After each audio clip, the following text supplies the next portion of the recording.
the pitchers that wore the hats, the pride hats, and wrote the Genesis passage on it. And then Major League Baseball came out and they said, hey, knock it off. If this continues, we're going to have problems and we're going to assess fines. And then after that, NBC News reported last night, no, it's today. NBC News reported this morning, minor league baseball team in Pennsylvania cancels Pride Night game after players refuse to wear jerseys with rainbow sleeves. And so now we find out that the Attorney General of the state of Missouri is joining some other attorneys general across the country in leaning into this and attempting to protect the religious freedom of those individuals in Missouri. Let's get to our guest right now. Missouri Attorney General Katherine Hanaway joins us. Thank you so much for being here with us today. It's great to have you on the show. Great to be on the show, Annie. Thanks so much for covering this issue, which I think is just a free speech issue. Yeah, talk to me at the foundational basis. You know, of course, a lot of people are going to have opinions on this, but opinions don't necessarily lean directly into the potential legal action. What are your concerns in what you've seen reported so far that might have legal consequence? Well, my concerns are that the First Amendment gives everyone the right to the free exercise of religion.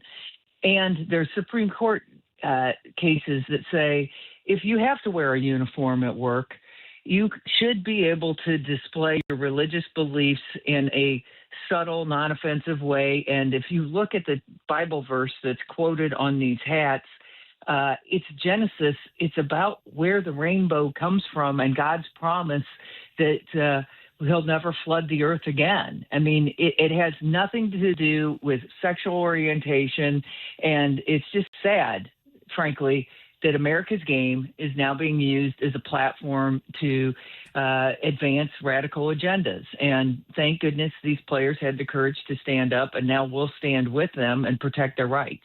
So, you know, Major League Baseball, minor league baseball, these are, as I understand it, private companies, and they're going to have initiatives. They're going to try to promote things. I'm trying to, as I've been talking about this, put myself into the shoes of somebody who would be really excited and supportive of the idea of a Pride Night. And the counter to it I can think of is maybe on a Memorial Day or July 4th, the uniform turns into a hat that's got the red, white, and blue in the STL or the SF, as it were, in San Francisco.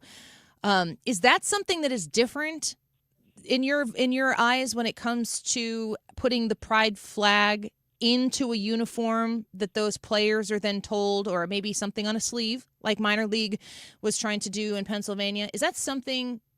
Is there a difference in those two virtues that are being pushed into the uniform that the players are asking to wear?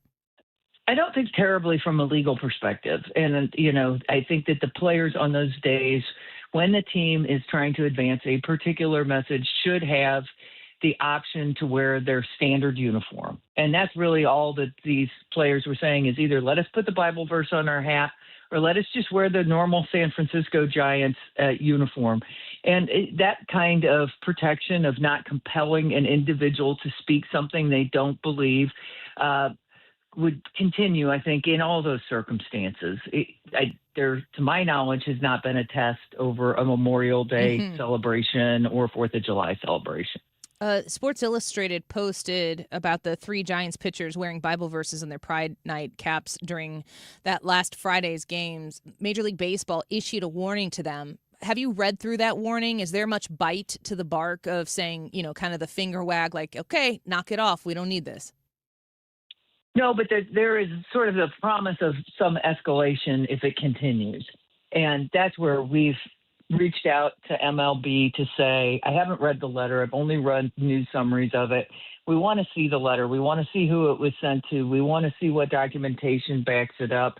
And that's what we're asking MLB to do, unless they'll simply agree not to force players to, wear uniforms that advance a particular point of view or political agenda. I would assume, too, we're speaking with the Attorney General of the state of Missouri, Katherine Hanaway, right now, that when you're talking about players in Missouri, does that mean Missouri, if you're a St. Louis Cardinal or if you're in a minor league team and this is happening to you, but outside of the state, do you retain jurisdiction over that decision? Or if the Chicago Cubs cross the river and come into Missouri, is what you're fighting to do protecting all those players when they're in the geography of the state of Missouri? Yeah, so our position is that Major League Baseball is one company and that they operate in Missouri through the St. Louis Cardinals and the Kansas City Royals and the Springfield Cardinals. And so we would have jurisdiction to bring a suit against them here. All right. Well, no matter where the uniforms are located. Sorry, Annie. Yeah, that makes sense. I did want to ask you if we could shift gears a little bit about your efforts against illegal gaming in the state of Missouri. You've been very active in this, and within the last 24 hours, you've talked about executing an illegal gaming search warrant leading to 13 felony charges. Talk to me a little bit about your efforts here, what kind of threat the situation poses to Missourians, and what you're doing to combat against it. Yeah, so I think my number one job is to protect Missourians from violent crime. And there are a lot of components that build up to that. We have these illegal slots all over Missouri. We estimate there's 25,000 machines, and that it's $1 billion industry that's illegal in Missouri. It's almost all cash. And as we've been doing these takedowns, and this is maybe the 9th or 10th that we've done. This one happened to be in Park City, and it was a place called the Sit and Spin, that the Highway Patrol and local police said, hey, this is a place where a lot of crime is happening. It's attracting criminals. We, have lots of concerns. So the Highway Patrol executed a search warrant and seized these machines. We're working it from both ends. So the Highway Patrol is executing search warrants on the individual businesses that have these machines located in them. But at the same time, we're talking with the large companies that own these machines and getting them to shut them down. So hopefully a lot of your listeners are seeing machines all over Missouri that have either been moved out or have signs on them saying they are no longer operating until it becomes legal. And that's for the legislature to decide. What I'm worried about is all the criminal activity that comes along with an all-cash business that is illegal. And essentially, the people who operate it are just kind of, flaunting law enforcement and saying, we're just going to do it until somebody stops us, and I'm going to stop it. Well, you've been active and aggressive in this, and I encourage people to be very wary of these devices and pay attention to it the way that you're watching it and pulling things back so that Missourians aren't being taken advantage of.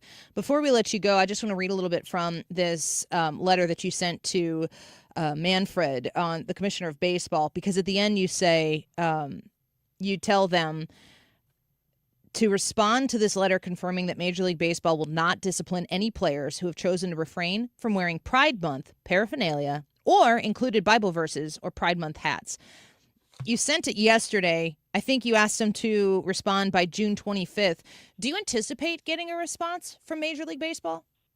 Yeah, I really do. I mean, it's a big, sophisticated business that understands that when the Attorney General of a state asks questions. Now, do I expect that they're going to respond and promise to, stop engaging in this activity? Probably not.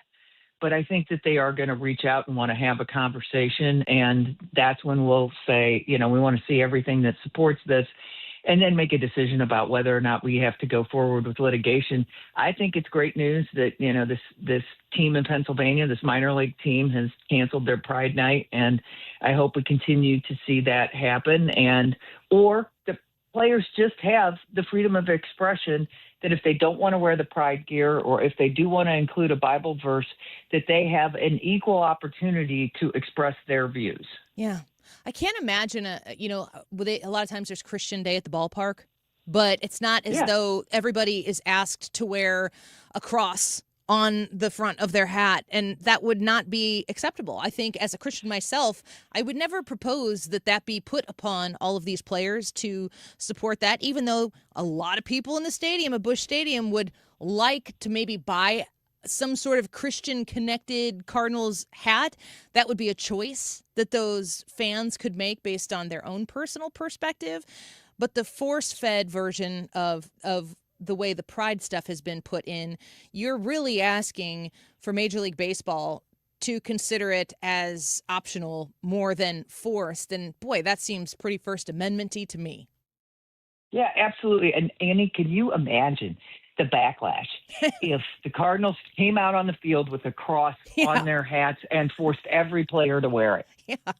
And I'd be sitting here going, ooh, I don't know about that. You know, I'd be for it. I'd probably buy the hat myself. But trying to put that hat on somebody else, no, I just don't like the domino effect of that. And I feel like that's kind of where we are with it. And I appreciate your willingness to not say that you're out there to try to eliminate Pride Nights from existing at all. You're just saying, don't force it upon someone who doesn't want to wear it, or if they want to make an additional statement along with it, let them do it. That's exactly right. That's what this whole country was founded on, is freedom of speech, freedom to exercise your religion. And I don't want to force feed anybody anything. And I agree with you.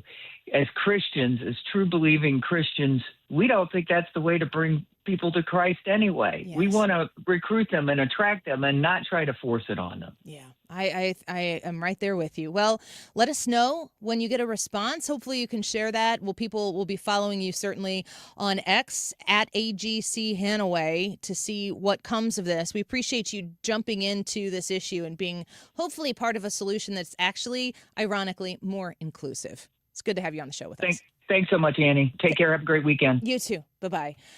The Attorney General for the state of Missouri, Katherine Hanaway, there.